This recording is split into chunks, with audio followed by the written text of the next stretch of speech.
Hello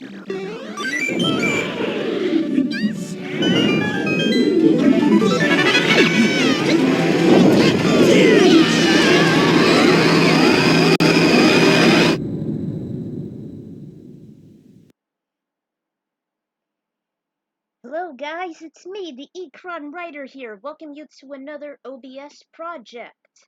And this one happens to be the most craziest idea I've had during the summer of 2002.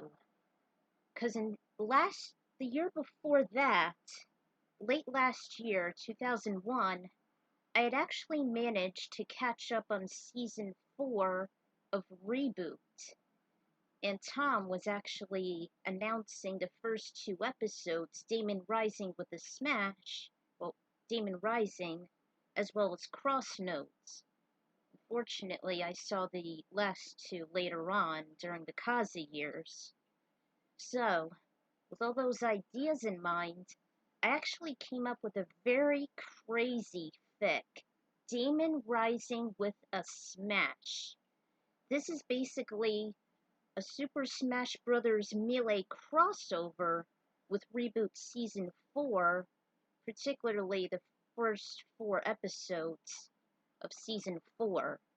Not the last 4, My Two Bobs, because that never included it. So, this is so bizarre and unique, much like the Bouncer Tetralogy. And with only 1 vote, I guess this was my next project. Alright, let's get this going. Alright, Daemon Rising with a Smash. I was gonna save this project for much later by the time I'm done with the ReBoot Pokemon crossovers, but I feel it might be foolish to wait that long, cause I was doing those one-shots then. So here's the first chapter of a project I've worked on several years ago, specifically the summer of 2002, around the same time as the Bouncer Tetralogy. Talk about crazy! This is actually a ReBoot crossover with Super Smash Bros. Melee, and it takes place during the Daemon saga. Enjoy! Chapter 1. Warning. Incoming Guardians? Deep in the vast space of the web, a humongous yellow spaceship was found wandering aimlessly with no particular destination. It was patrolling the universe for any signs of danger that would be a threat to the fellow citizens of the net. The pilot was a female in a red-orange cybersuit with a green visor. She was the bounty hunter Samus Aran. Yes, I've included Samus in the ReBoot series. How appropriate. Actually, I made a whole multiverse of that. So far, I'd been very quiet ever since Megabyte was thrown into a portal while being mauled by a web creature. They usually hunt for sustenance and travel in enormous packs, protecting their digital domain, as Ray would call it. Ray Tracer, the web surfer. Content, she decided to steer to Mainframe where her best friend Bob, Guardian 452, was located in. She couldn't wait to see him and his friends again. She reminisced when she first saved his life after he was trapped inside a capsule, which was launched by his rival. She was circling the planet as she saw him and immediately used her tractor beam to take him into the hall. The most stunning thing was that he didn't have his key tool glitch, so it was up to her to take care of him until he was well enough to meet Enzo, now known as Matrix, and the others. She eventually found some deformed sprites who were rebels to the web creatures and who were also on exile like him. Although they never spoke any English, she could understand them as they spoke in dial tones. If you've seen the ReBoot series, specifically Season 3, you should know this. So she recruited them to help her look after Bob, find his comrades, and save the net. Just then an alarm broke her out of her reverie. She pressed a button on her dashboard and spoke to the intercom. Samus! We've got trouble! Samus, we've got trouble! It was a distress call coming from Mainframe, and Dot, the commander of the principal office, was calling. Oh, hey, Dot. I was just on my way to visit you. What do you mean by trouble? Samus's face clouded as she heard the news. Yes, she talks just like another M, but has a more authoritative tone to it. Think of it as close to like Jodie Summer in F-Zero GP Legend. I've seen I've sent Matrix and Andrea to patrol the system. Unfortunately, we're under attack. By who? Samus was shocked at the news. She thought it would be Megabyte again, but unfortunately it was nothing she'd expected.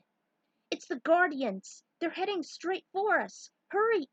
Suddenly there was nothing but static. Since her equipment never fails, she was horrified. Why are they attacking Mainframe? Who's in charge of all this? She shook her head to clear it. No matter. I won't attack them. I'll just watch them and find out who's making them do what they're doing. Something's not right. I have to go. Hopeless, she sighed. Ugh. Set a course to Mainframe as fast as the engines would carry her. Sorry if this chapter's short, but I'm stirring the pot. The good stuff will happen later. But before I go, though, I just want to show you guys the intro of Season 4. So, hold on just 1 second, guys. Alright. Sorry if the chapter was so short. But yeah, here you guys are.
So yeah, that's that.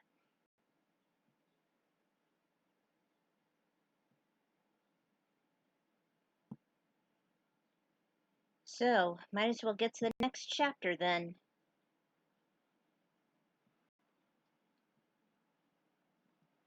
Alright, Chapter 2, Assault on Mainframe. I should have labeled this as the prologue. As Samus was heading to Mainframe, she saw a few small armies of web creatures heading toward her ship. An alarm went off indicating that she took the helm as she was shooting them to space dust. At first there were the hammerhead shark classes, but then they grew tougher. Others were more sophisticated, like the rebellious web riders. There was actually a large group of the hammerheads forming into a large entity. Unfortunately, due to Samus's massive plasma cannons, might as well leave it. They degenerated. Soon they retreated, and it was smooth sailing until she saw a horrible sight.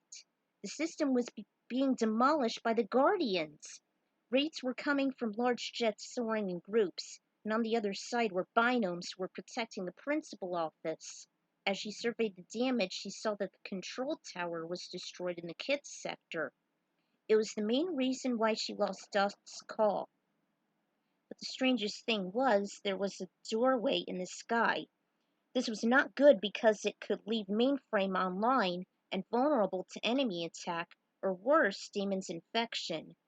She then realized that the Guardians were using doors instead of portals.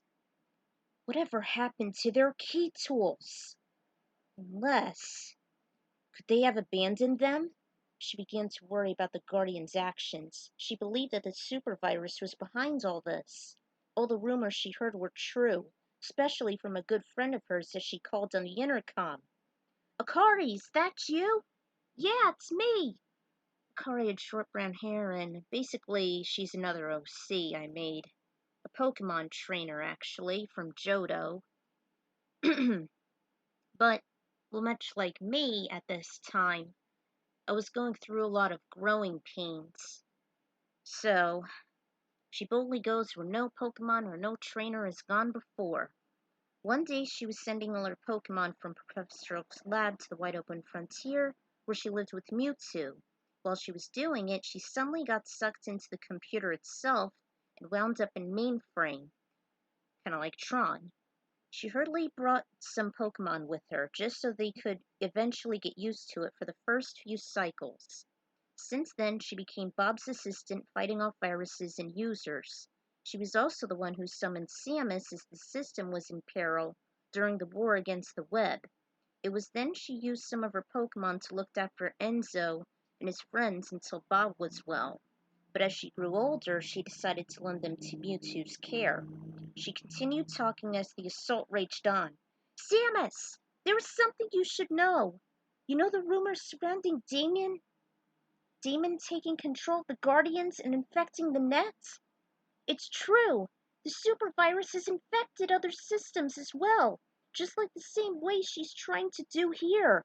Dot's trying her best to seal the others with a firewall, but I'm not sure if they could be strong enough to... Wait! Why are they stopping? Sure enough, the ship stood still, and Samus saw Bob, who was in front of the Armada. Matrix and Andrea were also in the mix. The other side, a translucent face of a guardian appeared. Your time has come. Lay down your arms. Join with us. Bob realized it was Cardin, his roommate at the academy. Why is he mixed up in all this?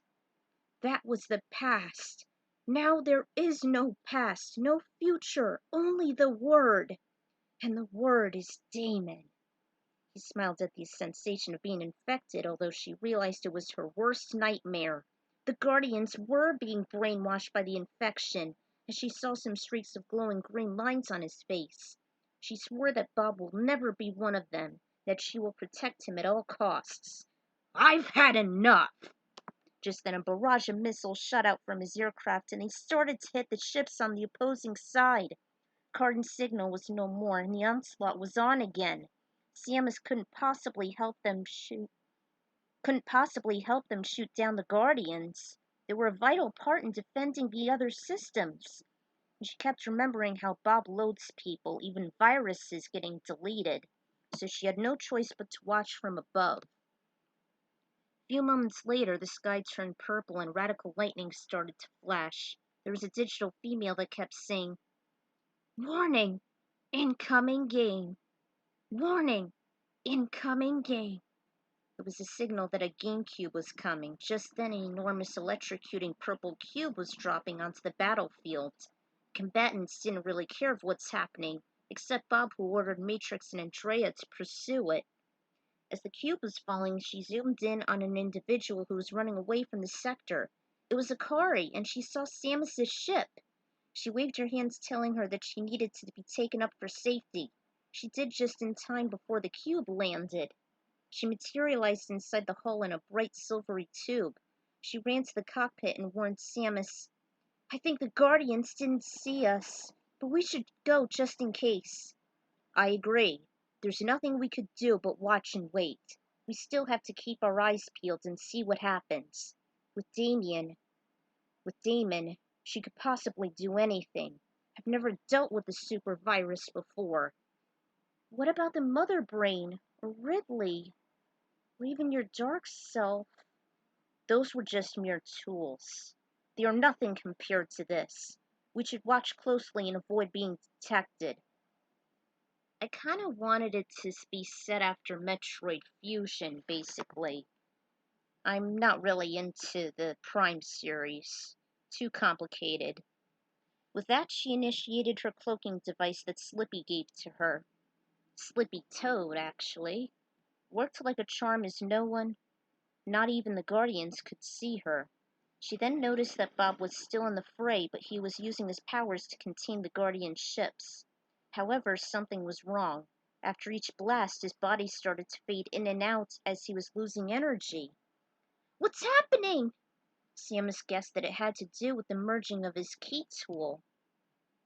She had a flashback of him doing it because it was a last resort in making a portal to Mainframe, which is Mousetrap, aka my one-shot rat-tat-tata on Mainframe's door. At the time, the saucy mare was caught in a web trap created by Mouse. Fortunately, they all made it to safety. After the GameCube landed with a deafening boom, the sky turned back to normal. Samus and Akari continued to watch the phrase they were trying to figure out who or what they're dealing with. Akari is a Japanese name for a girl meaning light and brightness. I thought it could be a nice touch. She is my OC after all.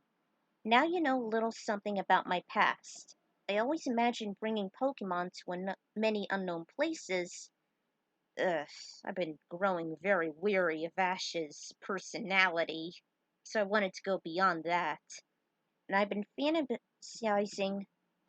ugh, I've been fantasizing about helping Bob out with Samus. Now I'm writing about it. Whoop whoop. Anyways, I hope you're enjoying this fic, and I should warn you that, well, everyone knows the story in Daemon Rising, and so I've decided to put it into a different point of view. More is yet to come, so stand by. Ciao. Until then, this is the Ekron Writer signing out. So stay tuned for the next chapter.